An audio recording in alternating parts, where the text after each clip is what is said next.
After doing something like Downton Abbey, it must have been great to go and do something like this. Oh, it was lovely. For a start, it was lovely to be in modern dress, not to be in a stiff waistcoat and a bow tie.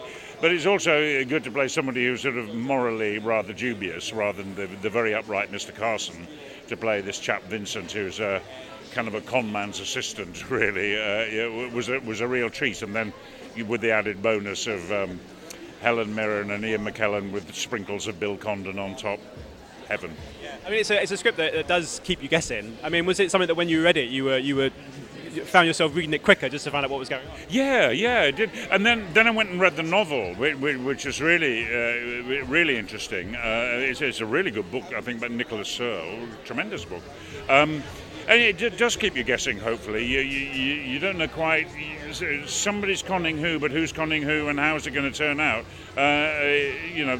That's what will keep the audience watching and hopefully enjoying it. Yeah, and it's similar in some ways, but not in others. And Downton Abbey has been such a success that we seldom get these kind of movies that are for an older generation. They can go out to the cinema and they really, really want these kind of movies. Do you think it's important that these kind of movies exist amongst all the other big kind of tentpole movies? Well, I think I think Ian McKellen and Helen Mirren are living proof that good actors can do it at any age. They've both got fantastic careers, really varied careers. And if you make a good film with a good story, then people my age want to go and see them. I don't want to join in with Martin Scorsese sort of damning the Marvel films in any way, but that's not for me and for a lot of us. So a film with a proper script, well-developed characters and a story with a beginning, middle, and end has a lot going for it.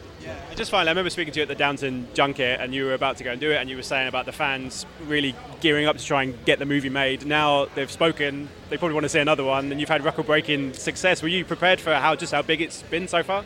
Well, I kind of hoped, I thought it might do well because the fans were so loyal to the TV thing, and the script was very faithful to the television series. So I thought there was a good chance that the fans will turn out and not be disappointed. And it seems that they've turned out and they haven't been disappointed. And it's done a lot of money. So I'm sure the producers are hanging Julian Fellows up by his ears at the moment, saying, "Right, you fool!"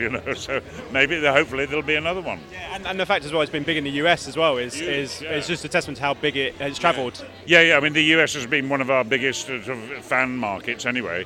Yeah, it's global, the success. We were in the Rome Film Festival last weekend, and they were going crazy for it over there. Ladies and gentlemen, you're watching Hey You Guys! Hey You Guys, huh? Hey You Guys. Is that from the Goonies? It is indeed, yeah. Nice. Hey